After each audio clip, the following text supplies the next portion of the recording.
Looks like we got troubles on the front again pertaining to shipments that aren't getting out to the consumer. Let's see what's going on here. I was told today that it is not the truck driving industry's fault, but it was the people in the warehouses and the people that put the monkey on other people's backs towards, not only do we want you to bring the supplies in, but we want you to inventory them for us too. Well, whenever people are bringing in goods and they're having to do other people's jobs, the goods don't move as quick. I've had some people say, well, it was because of the stimulus checks of the government giving out so much free money. I don't know if it's any of the above, but I do know this: it's not hee-hawing like it ought to. And of course they're going to blame COVID for it, but the bottom line is this: people don't want to work. They don't want to be out sweating for a living because they've been spoiled here in America.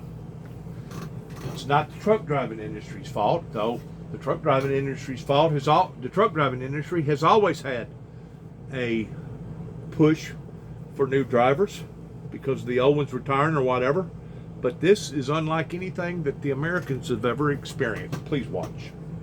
According to the growing supply chain disruption that has left cargo ships waiting at sea to unload, and consumers and small retailers burdened with shortages and delivery delays for all kinds of products.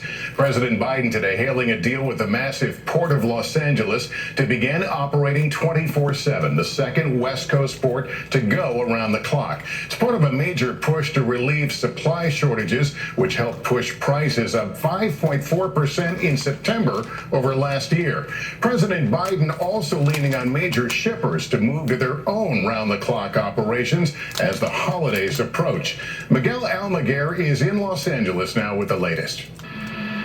Tonight, the LA traffic jam creating shipping gridlock across the nation, facing a crush of cargo backed up for miles and for months. The White House meeting today with some of the country's largest shipping carriers and authorities at the ports of Los Angeles and Long Beach, announcing operations here will run 24/7 to ease the massive backlog. Today's announcement has the potential to be a game changer. I say potential because all of these goods won't move by themselves. The complex delays at the nation's busiest ports, accounting for 40% of the country's container traffic, affects consumers from coast to coast. Bins filled with everyday products, from electronics to apparel, may not make it onto store shelves or front porches in time for the holidays. At Lay and Go, there's demand, but little supply. Everything has been breaking down. We are trying to be resilient, which we always are as small businesses, but it's affecting us being able to do our job. Products aren't just harder to get, but more expensive. Inflation at a 13-year high. Prices for beef and bacon, used cars, gas, even furniture, all up double digits. The Social Security Administration announcing its largest cost of living adjustment in nearly 40 years. Have you ever seen a backlog like this? Never. We've never seen anything like this. To help bust the bottleneck, the White House says the Longshoremen's Union has agreed to work around the clock. Walmart, FedEx, and UPS also committing to work off-peak hours, with other major national retailers to follow suit. Everything we're seeing today was induced by the pandemic. Right now, we're on track to handle 20 million container units in Southern California. We've never handled anything close to that. To help ensure shelves are stocked and deliveries do arrive, freight and trucking commitments to move parcels from ports across rails and highways must also be secured, fast-tracking the tangled web of trans-Pacific and cross-country shipping, a monumental task. But something like the python trying to swallow the alligator. That's the kind of volume that we're trying to send through our ports right now. Tonight, the promise of progress at some of the nation's busiest ports as the country hopes officials can deliver. And Miguel, you've been out looking at this backlog firsthand. What's the traffic look like today around the port? Well, Lester, officials tell us there's more than 60 of these massive cargo ships out at sea. It takes a couple of days to unload each one. At that pace, we're saying that the backlog won't be clear until the middle of next summer. Lester? Wow, all right, Miguel Almaguer, thank you, in Los Angeles. More than half a century after first appearing in the role that made him famous, actor William Shatner climbed aboard a different starship today and blasted into space and into history at the age of 90. Tom Costello was in Texas for today's voyage.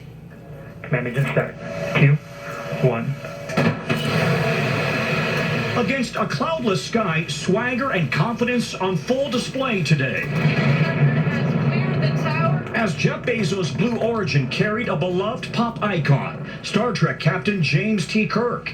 Within minutes, 90-year-old William Shatner became the oldest person ever to go to space, weightless for nearly 4 minutes with his 3 fellow passengers, Blue Origin's Audrey Powers and Glenn DeVries and Chris Boshausen, who each paid an estimated $250,000 to fly. This is nuts! No description can equal this. It was a quick trip. Soon the booster rocket was landing back on the pad, while Shatner and team parachuted to a soft landing. And the capsule touchdown. One of the world's richest men opening the hatch. Jeff Bezos grew up a Star Trek and Captain Kirk fan and invited Shatner to fly. But for Shatner, this was far more than a 10-minute joyride. What you have given me is the most profound experience I can imagine. I'm so filled with emotion about what just happened. I hope that I can maintain what I feel now. I don't want to lose it. Soon after, we caught up with him on the landing pad. Bill, you seemed emotional when you came down. I still am. I am overwhelmed by what I saw. I saw death in the blackness of space. I saw life in the beauty and the warmth of Earth. I am 90, close to death. Did I see death? I don't know. I'm moved by the enormous experience I just had. A deep appreciation for how fragile the Earth truly is. And for Blue Origin, mission accomplished. Yeah, and Tom, and speaking of mission accomplished, Blue Origin also got what it wanted today, which was a lot of free publicity. Oh, this was a stroke of marketing genius. By inviting Captain Kirk on board this flight, Blue Origin ensured the world's media would come and cover it, and we did. They have another mission set for this year, more next year, but right now, we don't know who's flying, Lester. It is a commercial venture. Tom Costello, thank you. Let's turn to the COVID crisis now. In news tonight about Johnson & Johnson's booster shots. Also, the timing for vaccinating younger children and easing border restrictions for travelers. Gabe Gutierrez has the latest. Tonight, the FDA is questioning the evidence Johnson & Johnson provided in its application for booster shots. While FDA scientists did say there may be a benefit from a second J&J dose 2 months after the initial dose, the agency noted the data is limited, saying a key test used by the company was likely not sensitive enough, adding the FDA didn't have enough time to independently review much of the raw data from the trials ahead of an advisory panel meeting this Friday. It's not clear whether these concerns would be enough to delay emergency use authorization. We have the vaccine supply and we will be ready to hit the ground running as soon as any additional boosters are authorized. And now, a new highly anticipated study by the NIH shows mixing and matching vaccine boosters is safe and effective. The study added J&J COVID vaccine recipients are better off getting Pfizer or Moderna boosters. The FDA advisory panel will review it on Friday.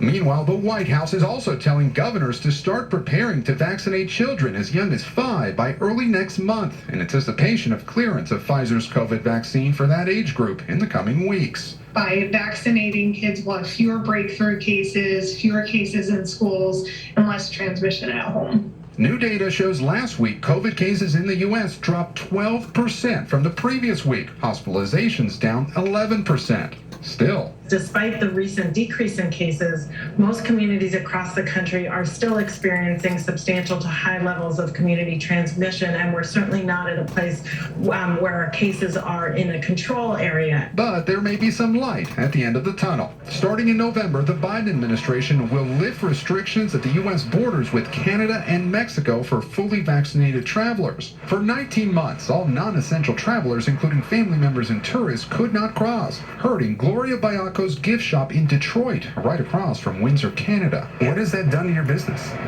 Well, it's been a little bit of a roller coaster. You know, first they came to a screeching halt with the shutdown. That was devastating for everybody. Gabe joining me now from the Canadian border. Gabe, how will this be different from the air travel experience? Lester, this is one of the busiest crossings in the nation. Now, unlike air travel, visitors to the U.S. by land will not need to show a negative COVID test, provided they meet the vaccine requirements. Lester. Gabe Gutierrez tonight, thank you. And just developing this evening, a bizarre and deadly attack. A man armed with a bow and arrows shooting and killing several people and wounding others in Norway before he was arrested. Our Keir Simmons now with late details. Tonight, these shadowy images of a dark-colored arrow lodged in the wall of a building, the aftermath of an attack that killed multiple people. Police on the streets of a Norwegian town reporting an assailant armed with a bow and arrow was arrested and appeared to have acted alone. At 6:13 tonight, the local police chief says there were several reports of a man moving around with a weapon, a bow and arrows. There were injuries and fatalities. The bizarre attacks happened in the town of Kongsberg, 50 miles from the capital, Oslo. Tonight, Norway's Prime Minister describing the attacks as horrifying, saying, "I know people are afraid, but police have the situation under control."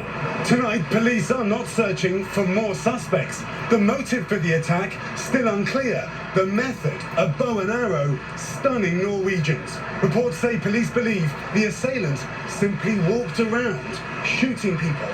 My God. Lester. All right, in broad daylight. Simmons with that late update. Thank you. In just 60 seconds, U.S. diplomats suffering devastating brain injuries. The growing mystery over Havana Syndrome. 3 of the original victims speak out for the first time exclusively to Andrea Mitchell. Dry eye symptoms keep driving you crazy? Inflammation in your eye might be to blame. Let's kick Ken's ache and burn into gear. Over-the-counter eye drops typically work by lubricating your eye. ABC News exclusive. 5 years after U.S. diplomats and spies began suffering from so-called Havana Syndrome, the cause and the culprit behind the mystery illness remain unknown. Now, however, for the first time on television, 3 of the original diplomats to be affected are breaking their silence about what they experienced, with permission from the State Department. They spoke to our Andrea Mitchell.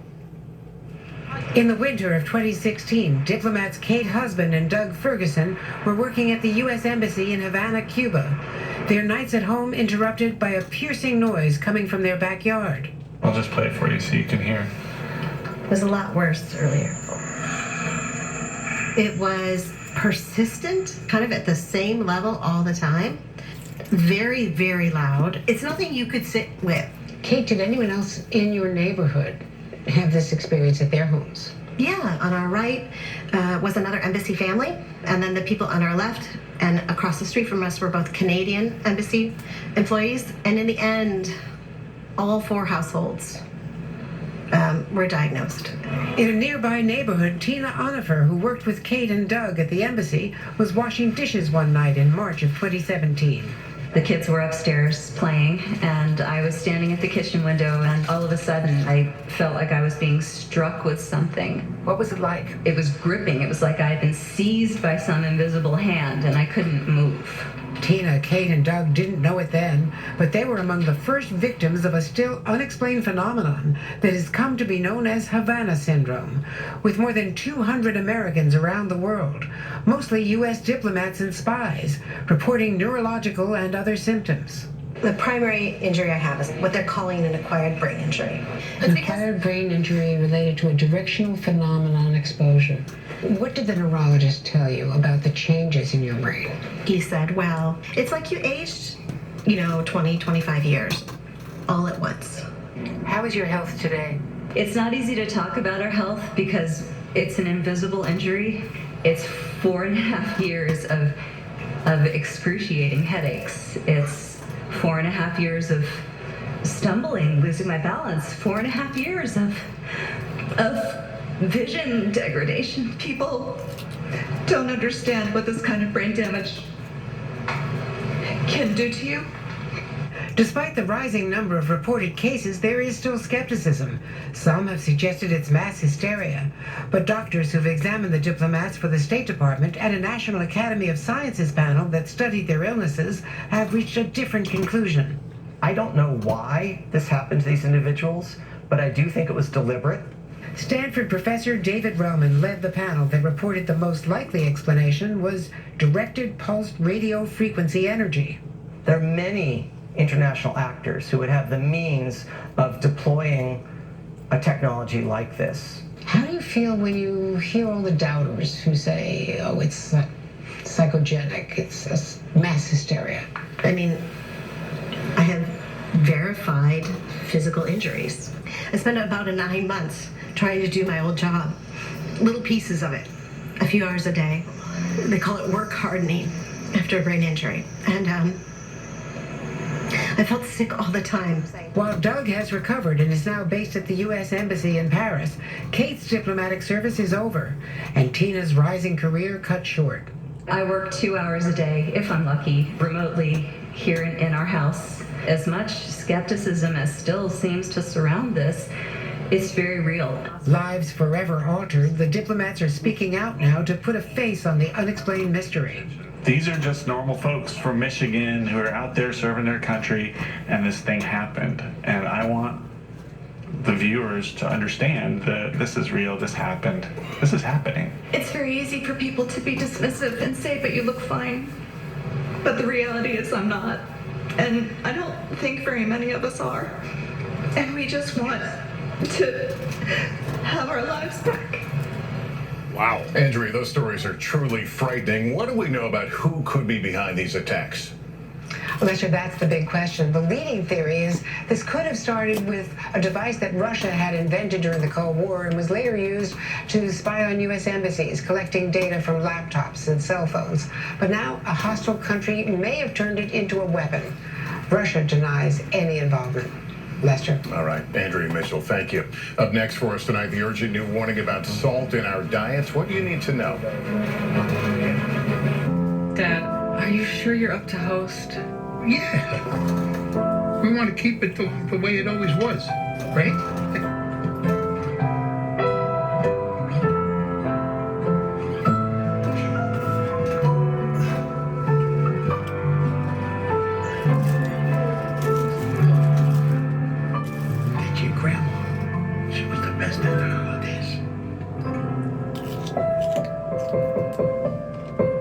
We were alone when my husband had the heart attack.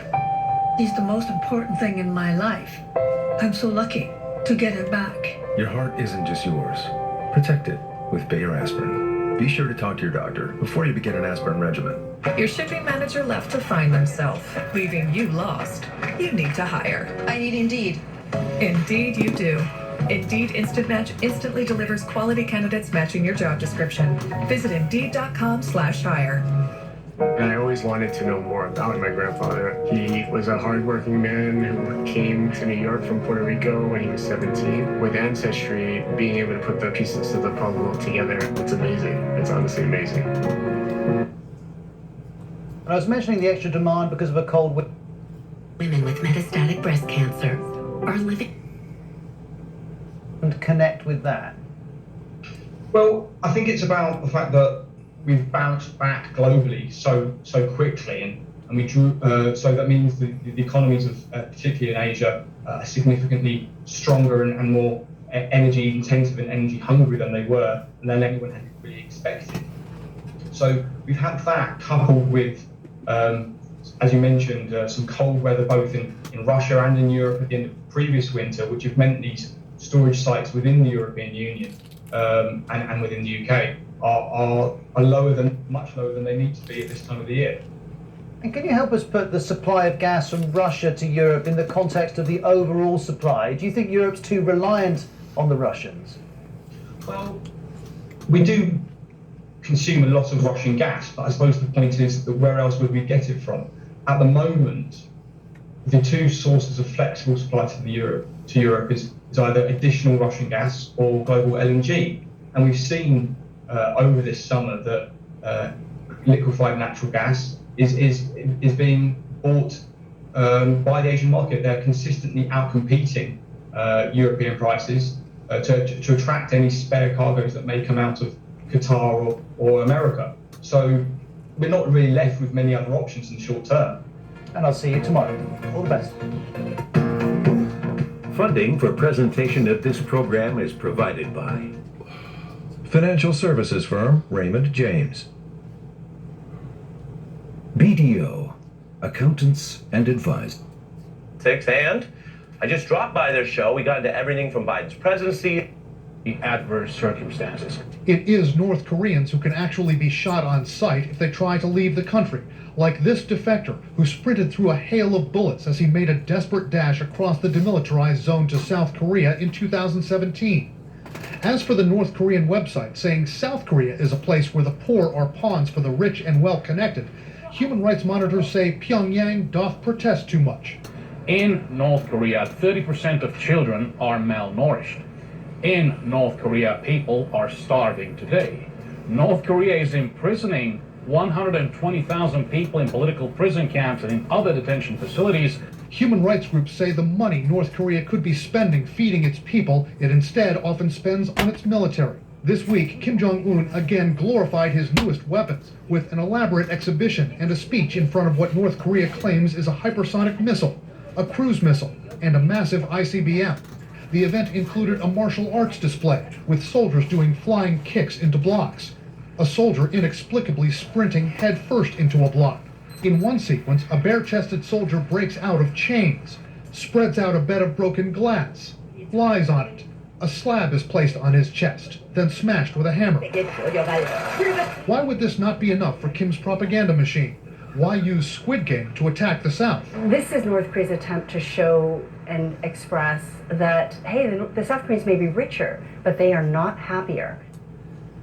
And this certainly isn't the first time North Korea has taken a shot at South Korean culture. According to the New York Times, Kim Jong-un has characterized the South Korean entertainment scene, including K-pop, as a, quote, vicious cancer corrupting the hairstyles, speech, and behavior of North Koreans.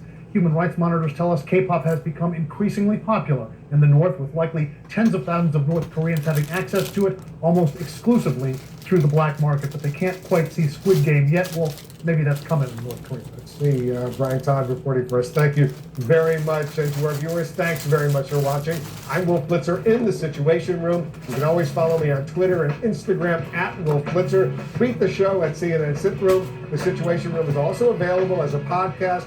Look for us on CNN.com/audio or wherever you get your podcasts. Aaron Burnett out front starts right now.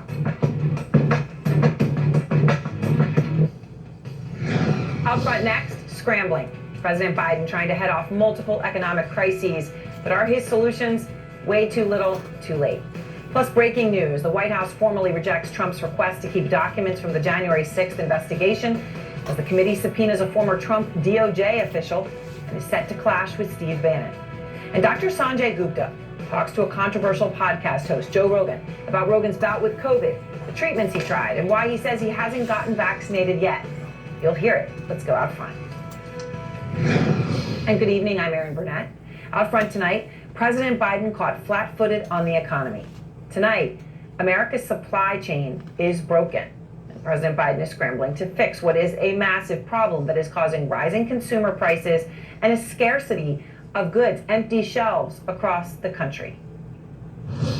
With the holidays coming up, you might be wondering if gifts you plan to buy will arrive on time. We have some good news. We're going to help speed up the delivery of goods all across America. After weeks of negotiation and working with my team and with the major union retailers and freight movers, the Port of Los Angeles announced today that it's going to begin operating 24 hours a day, 7 days a week. Now, business leaders have been sounding the alarm, calling on the president to deploy the National Guard to help ease the problem. Moody's Analytics warning supply chain disruptions, quote, will get worse before they get better. So why isn't Biden doing more? And I guess the more appropriate question here is actually, why didn't he do something much sooner? Because this problem didn't just suddenly knock on the door. I mean, it was coming. The president even said it himself today. Ports overseas are already doing what he called for today in terms of operating 24 hours a day. And as the president also said today, he has been well aware of this problem for many months now. I mean, here he is back in February.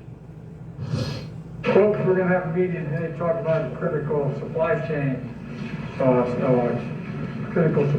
issues that affect us all, affect this country. Last year has shown the vulnerability we have in some of the supply chain.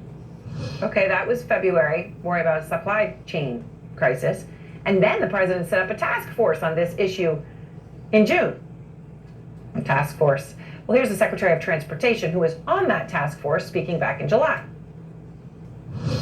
The port's doing its job, but there's an issue in the supply chain that is causing issues all in and out of, not just on the coast, but every part of the country. Okay, so that's really important because what he just said there is the port's doing its job, even though today the president's trying to have the ports do more. And that gets to the heart of this. It is unclear whether President Biden's actions today will have any real impact. One supply chain executive telling the New York Times, quote, I don't think that's going to materially move the needle. Some of the issues are just basic supply and demand issues. Talked to a very senior leader in this industry as well, and he says this problem is massive. It's way bigger than this, right? You got a stalled supply chain, you got goods that aren't getting to consumers, prices are going up because there isn't enough supply, and a lot of this happened because of the pandemic, right? When people started buying a lot more goods as opposed to just consuming services, right? And it happened, and it got bigger and bigger and bigger, and then boom, you don't have enough supply. Prices go up. Right now, there are giant container ships sitting off the coast of Southern California, waiting days or more to unload goods. Those goods are then spending weeks stacked up on docks, rail cars, and warehouses because then you hit another problem. There aren't enough truckers to drive them. So consumers aren't getting their goods, and neither are the companies that make the products, right? The supply chain also includes things that go into bigger things, like computer chips. So you had Apple, delay a whole iPhone, and then you've got fewer cars being assembled. Price of cars, therefore, goes up. Can you believe this? The average price of a new car went over $45,000 for the first time ever in September. $45,000 for the average price. So that's because of computer chips in cars. That's one reason. There's others as well, but that's a big one. And that computer chip shortage also feeds into everything else, right? I mentioned iPhones. What about refrigerators? What about trying to get a dishwasher? What about a cell phone? Computer chips are in pretty much everything we use. Again, the price has gone up. And prices of everyday goods are up too. I mean, God knows, try to get a sofa. How about smaller things you buy every day? A gallon of gas now costs $3.17. A year ago, $2.08. It's a 52% increase. That's inflation. A dozen eggs now costs $1.84, up 36% from a year ago. A pound of bacon, $7.22. A pound of bacon, up about 30% in a year. So all in, consumer prices rose in August by 5.4% from a year ago. There go any wage increases right out the door. And right now, inflation is at a 30-year high. A 30-year high. And as I said, if there's anything that can eat away any wage gains and eat away an economy, it is inflation. But the president and his cabinet have been saying, don't worry about it, it's just transitory or temporary. It's just going to last for a little bit here. But they've been saying it for months. My judgment right now is that the recent inflation that we have seen will be temporary. It's not something that's endemic. And by the way, talking inflation, the overwhelming consensus is going to pop up a little bit and then go back down. We do not have fears at this point related to persistent inflation. Supply bottlenecks have developed that have caused inflation. I believe that they're transitory. Okay, they may be, but after some point, month 1, month 2, month 3, month 5, you have to ask the question of how long exactly does temporary last?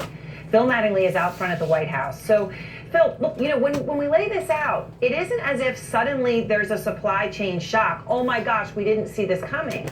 The President of the United States was talking about this back in February. Why didn't the White House act sooner?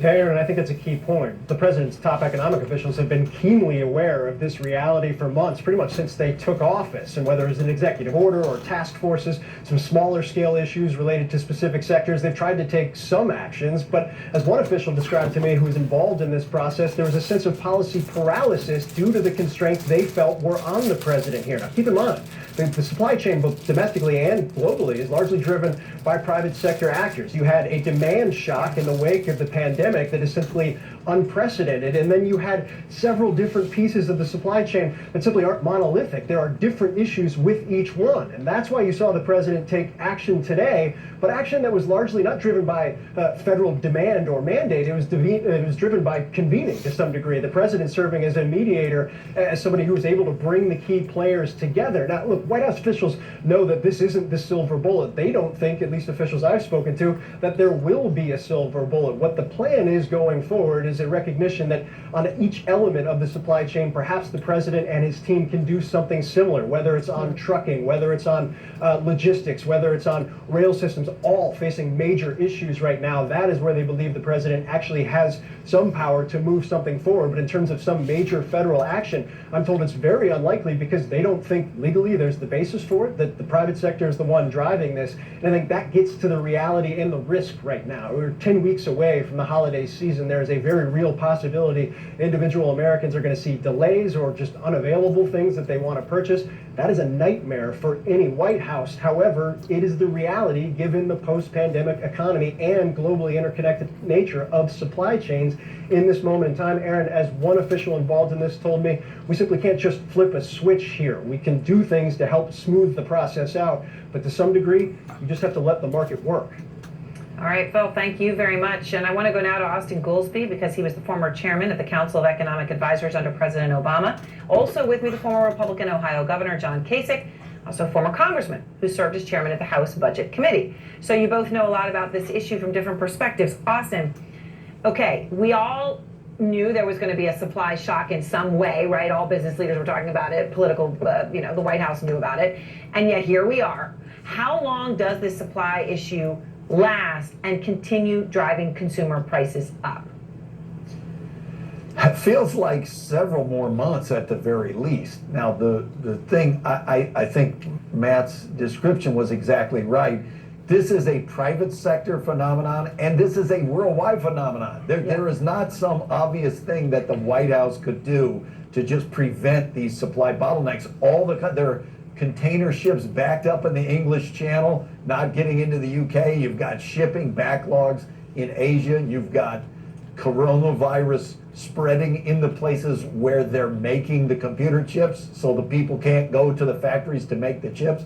And it's gonna, like the toilet paper shortage at the outset of this crisis, there are some things that they're extremely inconvenient, and the only way to get through them is to just count on the market system ramping up production, but it's going to take several months for that to happen. So, Governor, the president today did call on private business to step up and do more. But did the president do enough to fix this himself? Aaron, of course, your analysis was spot on. People should read what you said at the beginning. And I like Austin. I think he's a good man, and I don't want to dance on anybody's troubles. They should have been on this a long time ago. They should have put somebody in that role who is going to go and really be able to break China and get things done. In addition to that, this is a black swan event. A black swan event means that something that happens after is not going to be like what it was before. They should have anticipated the fact that there was going to be this huge demand coming out of the pandemic. Let me give you another thing. We got a problem. We don't have enough workers who can drive trucks. We don't have enough workers in the warehouse. That's another problem. And let me tell you one other thing. The international carriers, they're in rip-off mode. That is something that the administration could do. Their profits have gone up 2,000%. And they break contracts when it comes to containers. There's many, many things that can be done. Frankly, we're behind the curve. Now, let's hope that we can get people driving those trucks, operating the railroads. Let's get those things on, but we're playing catch up, Aaron, and it's causing inflation. The price of things are going up. Like you said, what, 5.4% increases, significant increase because there's shortages. And it's all, it could have been prevented. Let's do the best we can and make sure that kids get their toys for Christmas. I mean, and Austin, look, when I say 5.4%, and that's the highest in 30 years, you hear the president, you hear the Treasury Secretary repeat, and they have done so since the spring, that this is temporary. Of course, you're not going to have a chip shortage forever unless we have other issues, right? I understand that, but temporary becomes not temporary once people expect it to continue going up, right? And we're at a point here where this has been going up for quite a while. How long does temporary last? Well, this is back to the same issue. It's definitely going to be months, and I disagree with the governor. There is not something that they could have done to prevent inflation. Just look around the world. The IMF has downgraded the global growth projections because of these supply chain issues that are affecting everyone. But they downgraded the United States by more than any other country in the G7. All of the economies of the world are trying to come back at exactly the same time. And that's happening at a very sudden basis, and there's not an obvious way to fix that other than promote the private market. Now, they should be working on ports. I think the governor's got some good ideas of let's work on truck drivers because that's going to become a bottleneck in the future. But the production is the key barrier here. That if you can't get computer chips out of Asia, that they're not producing them, you're going to have a supply chain problem, and that supply chain problem is going to go for several months. Right. Whether that turns into something broader that lasts forever, I think that's a serious issue. But so far, I still think that the temporary. So I understand your point, and I understand the point you're making about temporary. Governor, let me ask you this and give Austin a chance to respond, though, because the examples I gave also. I understand the whole issue of a global supply chain. Things come from outside the United States. The U.S. loses some control over that. Totally get it. But that does not apply to bacon. And it doesn't apply to eggs, and it shouldn't apply to clothing in the way that it is, although that's also global. But we're seeing it on everything. And I think most people have had the experience now where they've walked into a Target or a grocery store and they said, why is there no laundry detergent? Why would there be a shortage of laundry detergent? That is not something for which demand should go up based on a recovery. Well, so Governor, go ahead. Well, part of it, Aaron, where I have to disagree with Austin is when you spend money like a drunken sailor and you just keep printing all this money, at some point, as you know, money begins to change hands quicker. And we've anticipated this for a long time. But at the same time, if you look, fuel prices way up, commodity prices way up. All these things are combined, and it is government policy. But let me go back to the beginning. We knew there was going to be a great demand for products coming out of COVID. We knew it. Well, if you know that, then you've got to move quickly to put people in there that can begin to handle this and be able to be talking to our international partners who are engaged in unbelievable ripoffs right now. So there are many things that could have been done to prepare. I'm uncomfortable just pounding on somebody when they're down. I don't like when that happens, but sometimes you got to call it like it is, and they're behind the curve. And hopefully we can get on the other side of the curve. But when you have a black swan event, everything's going to change. Austin, quick final word to you. What explains the shortage in all the things that should be domestically accessible? It's clearly the private sector, and it's clearly in your piece, you described it correctly, that we shifted to buying a lot of goods where we normally buy a lot of services. And so we've got shortages because the system is not designed to satisfy this level of goods demand when people used to be spending their money on going on vacation and getting a massage or that sort of thing. Right. And this is not the government's decision, it's the private sector's decision, and we just got to recognize that. All right, I appreciate both of you very much. Such a crucial topic for every single one of us. And next, breaking news, the White House formally rejecting Donald Trump's attempt to keep documents from the January 6th committee as another key Trump ally gets subpoenaed tonight. Plus, our Sanjay Gupta goes one-on-one with controversial podcast host Joe Rogan about COVID and why Rogan says he has not been vaccinated. So for you, Joe Rogan, yes, I would say you've had it. Yes. So now get one shot of the vaccine. No. Why not? And William Shatner never expected to react like this when he went to the edge of space today. This experience is something unbelievable. I want to stop right there on this space age movement pertaining to Captain Kirk, William Shatner. But first, I want to address the problems that they was addressing a while ago pertaining to the supply shortages. I said over a year ago that there was going to be supply shortages in various places. I knew, looking through the crystal ball, in which I don't believe in crystal balls, I'm just using that as an example, as a metaphor, but I knew that because of COVID and basically shutting down the planet the way that they did, that there was going to be extreme problems pertaining to various goods.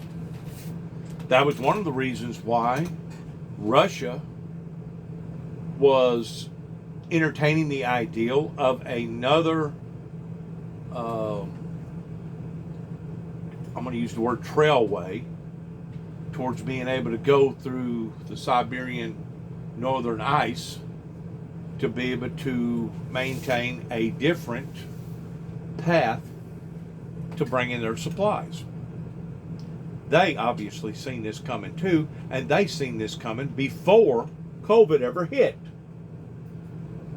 But there's a bunch of reasons why that this is occurring. Just like nobody has brought it out pertaining to the freeze, the Texas freeze, that basically shut down their grid system. Well, it's one thing on a personal level pertaining to the homes and stuff that had to go through trial and error of being without electricity for a certain length of time, and a lot of people froze to death during that time because it was an abnormal event that deep into the South. Because you shut down factories that no longer has power, you shut down moles, you shut down vats that had already been poured with various materials, and now it sets up in that vat, and now that vat is no longer any good. You got to basically go in and overhaul various vats that was being made, and you got all those chemical factories down there in Texas, chemicals that make piping, chemicals that make rubber, chemicals that make plastic, chemicals that make this, chemicals that make that, and all these things was affected that nobody obviously is wanting to bring out into the eyes of the general public, which is based around the electrical disturbances that I had predicted was going to occur going into 2007 before the major ice storm hit in 2009 up in Kentucky, that I was basically falsely accused towards trying to be some sort of a homegrown terrorist, even though I was trying to help the people. Also, you got other people that are taking advantage of these situations that are purposely driving the prices up because now they want to do a catch-up game. Well, let's catch up on our losses. Let's take it out on the consumer. Let's attack the taxpayer and the consumer. Let's put it up onto the backs of the consumer. And, whenever it comes to price gouging, we've seen that again and again and again, regardless whether it was tornadoes over a gallon of water or hurricanes over a $10 bag of ice, or selling gas 3 times more than what it should have been sold for. We see price gouging in every type of an emergency situation in today's society because you got people that will take advantage of people during the worst type scenario that could ever happen to them during the time that it's happening to them. Some of the sorriest of sorriest people that are involved in trying to bring services in the private sector to the consumer. And of course, number 2, whenever you drive up the oil prices, you're going to drive up everything else. Whenever as much traveling as I have done in the past, I noticed that the prices out in California was extremely high. Not only was their real estate high, but their clothing was higher, their insurance was higher, their rent was higher. Everything out there was basically 15 to 20% higher than the standard national price. Why is that? Because you got more of a demand out there. You got twice as many people living on the West Coast, and because there's such of a demand, they can jack the prices up and get it. And get it because there's not enough supply to the demand. Now, on the other hand, whenever you got truckers that have to truck stuff all the way up to Vail and Silverthorne and all the way up to Aspen, Colorado, all the way up into the top peaks of the Rockies, you have a very, very small amount of people up there in comparison to Denver, Boulder, and other parts of the lower of the Rockies. And because these truck drivers are spending more time, energy, gas, getting that material up to those 8,000, 12,000, 14,000 feet areas, naturally your milk is going to be somewhere between 30 and 40, 50 cents a gallon more. Your tires are going to be higher. Your gas is going to be higher. Let's say you was running a body shop and you do an estimate on a car. You need to be very, very thorough in making sure that you have ordered every component that you need to make that proper repair, because if not, you're going to delay in the exchange, because those trucks don't run like they do in the big cities. Sometimes you'll have a truck in the morning and a truck in the afternoon. Well, if you're way up there in the mountains, you're lucky to get one truck movement in a day, and some of them don't come every day. Some of them come every other day. So you're dealing with different set of circumstances in different parts of the country. I just got to talking to a woman a while ago that was associated with the healthcare industry, calling me and wanting to know how I was doing. And she was living up in Pennsylvania, and I asked her, I said, well, you're up there pretty close to where the Hershey's candy thing is. I said, I've been up into that part of the neck of the woods, up towards the Appalachian Mountains that goes all the way up through there. She said, yeah, the Hershey factory's been shut down now for quite some time. That affected 200 or 300 people. And the prices where the truck drivers are having to bring various items up to some of those communities are driving the prices up because the fuel has been driven up. Plus, there's not going to be adequate supply of these things because all of a sudden everybody decided to come out of their house and try to start living in a normal life. So whenever you have these clashes that's going on, the clashes of the Texas freeze, the clashes of the oil market, the clashes of all the fires out west that's deviating with various things that's going on, including communities that have been rattled, shutting off electricity out west during some of those events that has affected factories. Whenever you have compounded problems on top of compounded problems upon other compounded problems, you're going to have a major problem. And that's basically what we're looking at right now, because the professionals, the authorities, the people that run the show, they was caught off guard. They was caught off guard, and they was not properly prepared for something on this magnitude. Keep in mind, you're dealing with now almost 8 billion people on the planet. Hello? Well, don't you think that their supply chain got low over in Australia? Don't you think they got their supply chain low over in Switzerland and over in Germany and over in all those other countries? Sure they did. Sure they did. And now suddenly, all of a sudden, we've come up with this solution pertaining to this COVID problem with people being vaccinated, and people wants to get back to their regular normal lifestyles. And because the demand now has exceeded the supply, once more you got people that is purposely driving the prices up to try to do a catch-up scenario. It's almost like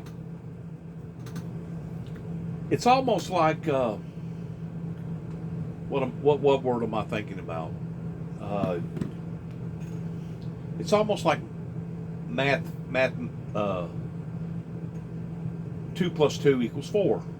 4 plus 4 equals 8. I mean, forever action is a reaction. And we should have had people that sat down whenever all this was developing during Donald J. Trump's administration, that should have said, okay, we're going through this right now, and because we're going through this is going to happen. After that happens, then this is going to happen. After that happens, then this is going to happen. And in a way, it was kind of self-indicative that it was going to happen. But on the other hand, if we had good leadership, they could have foreseen these things, and maybe they could have prevented from it having such of a weakening effect upon to the consumer or upon to society the way that it has.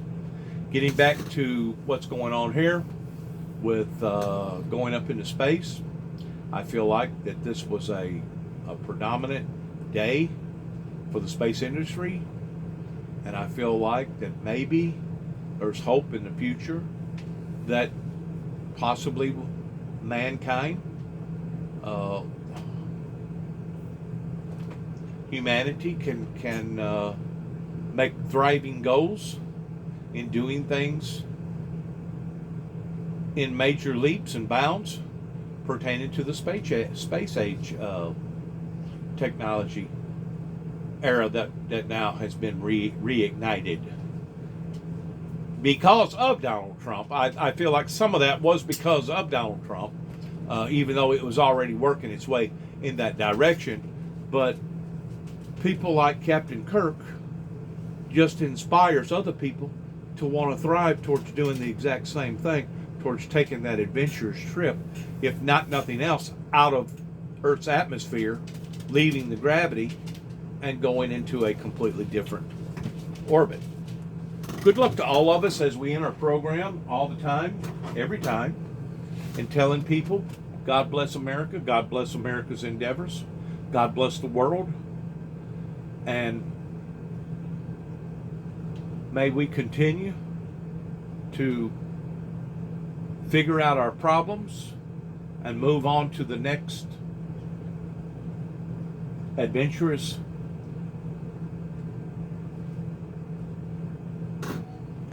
that we can think of to better all of our lives. Good luck and shalom.